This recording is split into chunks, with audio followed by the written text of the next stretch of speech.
Assalamualaikum warahmatullahi wabarakatuh. Perkenalkan, kami dari kelompok 12. Di sini kami akan membahas sedikit mengenai materi bangun ruang sisi lengkung dalam rangka memenuhi tugas terstruktur dari Kapita Selekta.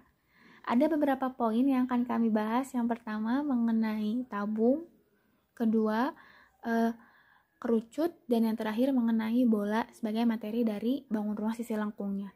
Oke, yang pertama kita bahas mengenai tabung. Tabung atau silinder ini merupakan bangun ruang yang memiliki sisi bawah atau alas dan sisi atas atau tutup berbentuk lingkaran yang sejajar dan kongruen, serta juga memiliki selimut yang merupakan sisi lengkungnya.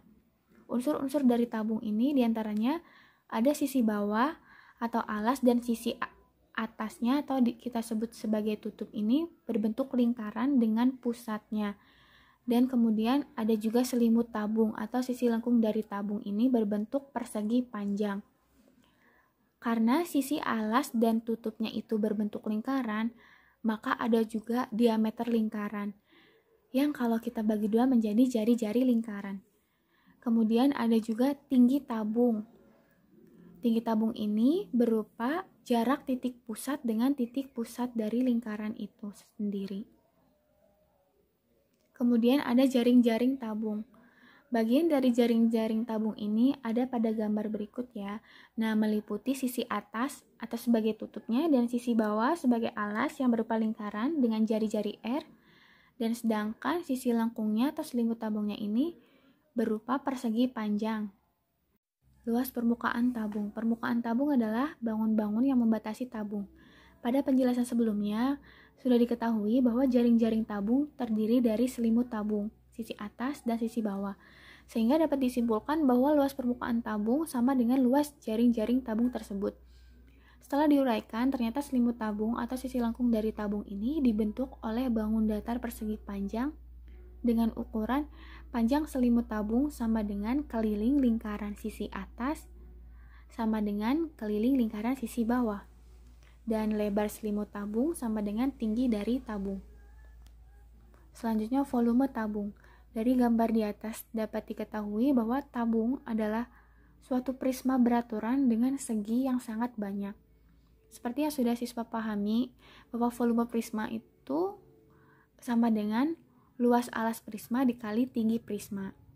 Nah, apabila alas prisma itu atau tutup prismanya segi beraturan seperti pada gambar di atas mempunyai segi yang sangat banyak, maka bentuk alas prisma atau tutup prismanya akan mendekati bentuk lingkaran.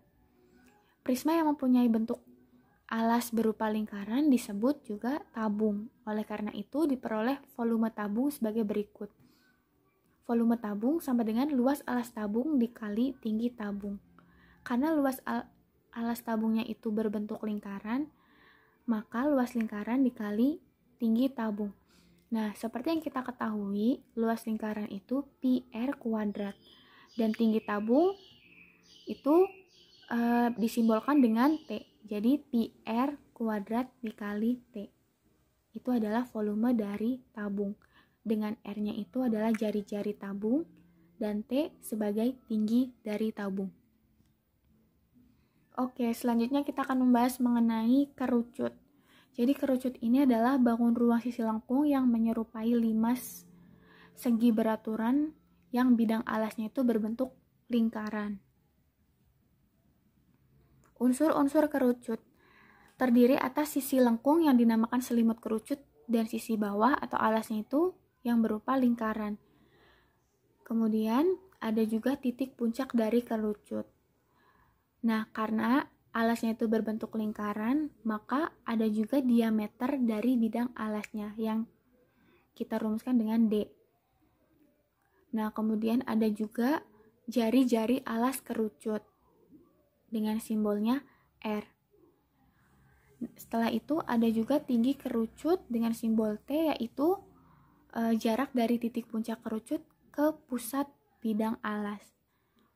Nah, kemudian juga ada garis pelukis atau kita sebut dengan S, yaitu garis-garis yang menghubungkan puncak kerucut dengan titik pada keliling alas.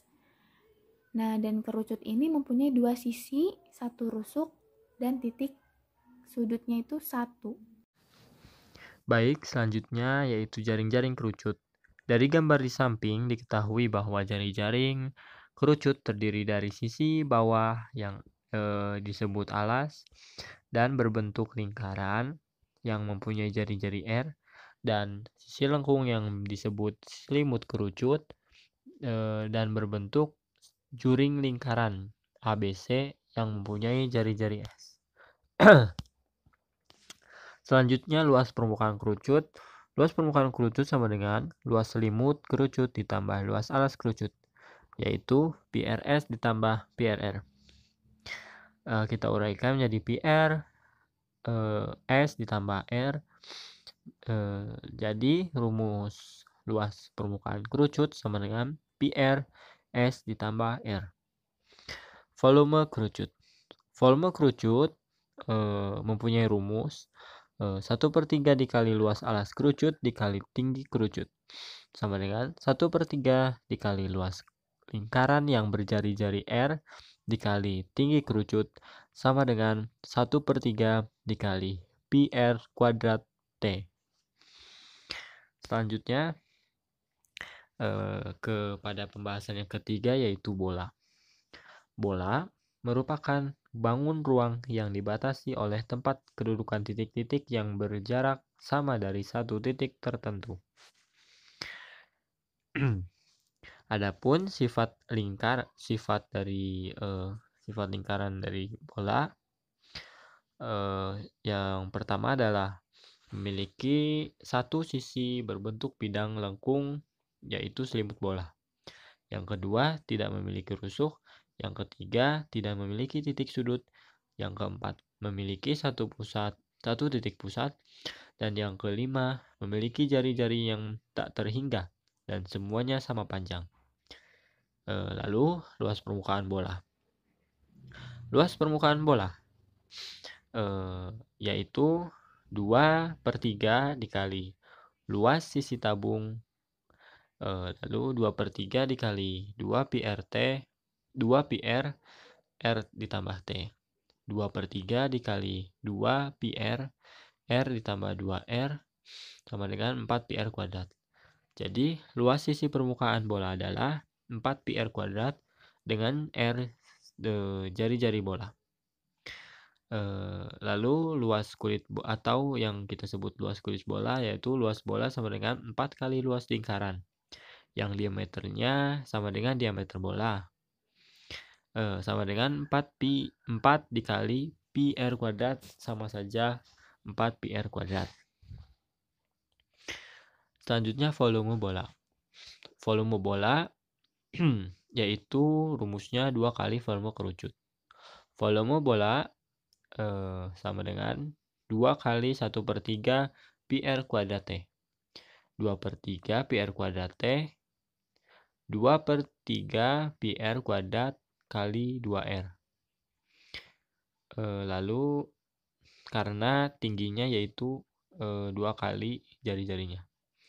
Lalu 4/3 PR kubik. Maka jari-jari bola dapat dinyatakan sebagai dengan rumus sebagai berikut, yaitu 4/3 PR pangkat 3 atau 4/3 PR kubik. Sekian pembahasan dari kelompok 12. Kurang lebihnya mohon maaf, ditutup. Wassalamualaikum warahmatullahi wabarakatuh.